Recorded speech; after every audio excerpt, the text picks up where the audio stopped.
Баршаңызға сәлем, есімім Назира. Арнама қош келдіңіздер. Бүгінгі менің менюімда дымлама дайындап пісіретін боламын. Дымламаның рецептісімен сізбен бөліскім келіп отыр. Өте жылдам дайын болады және дәмді болып пісетін ас. Барлықтарыңыздар білетін шығарсыздар. Енді бұл тағамды дайындау үшін мендегі сиырдың төсетін алдым. Сиырдың төсетін алып, жаңағы кубик етіп, майдалап турап, онша майда қылмай, сәл орташа үлкендікте кубик етіп турап етті дайындап аламын.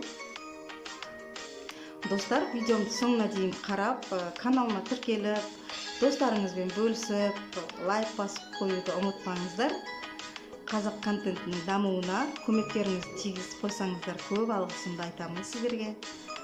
Етімді осылай турап дайындап аламын. Сосын екінші кезекте мендегі жуа. Екі жуа алдым, біреуі сәл үлкенірек, біреуі сәл кішірек. Енді ол өздеріңіздің порцияларыңызға қарай аласыздар ғой. Енді етті көбірек семьяларыңызда, отбасыларыңызда адам көп болса, көбірек қосып жасасаңыздар да болады. Картопты да осылай шілей жұқа етпей, шілей қалың қылмай, осылай төртбұрышты етіп турап дайындап аламын. Енді сосын қызып тұрған қазанға сұйық майды құйып, етті жақсылап қуырып аламын алдымен. Ой пікірлеріңізді комментарий бөлімінде қалдырып қойсаңыздар болады. Және де болашақта менен қандай тағамдардың рецепттерін күтесіздер, соны жазып қойсаңыздар қатты қуанып қалар едім. Етті жақсылап қуырып алып, үстіне пиязды салып, пиязбен қосып және қуырып аламын. Енді осылай жақсылап қуырып алған соң, кішкене қайнаған су құйып жіберіп, су тартылғанша баяу отта етті алдымен пісіріп алатын боламын. Енді осылай қақпағын жауып, баяу отта пісіріп алдым. Енді оның үстіне турап дайындап алған картопты саламын.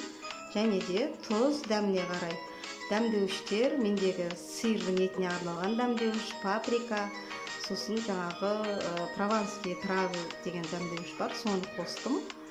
Енді үстіне капустаның жапырақтарын осылай салып, бетін жауып, баяу отта шамамен 25-30 минуттай пісіріп аламын. Мінекей, менің тамағым дайын болды, өте керемет дәмді. Менімен бірге осылай жасап көріңіздер.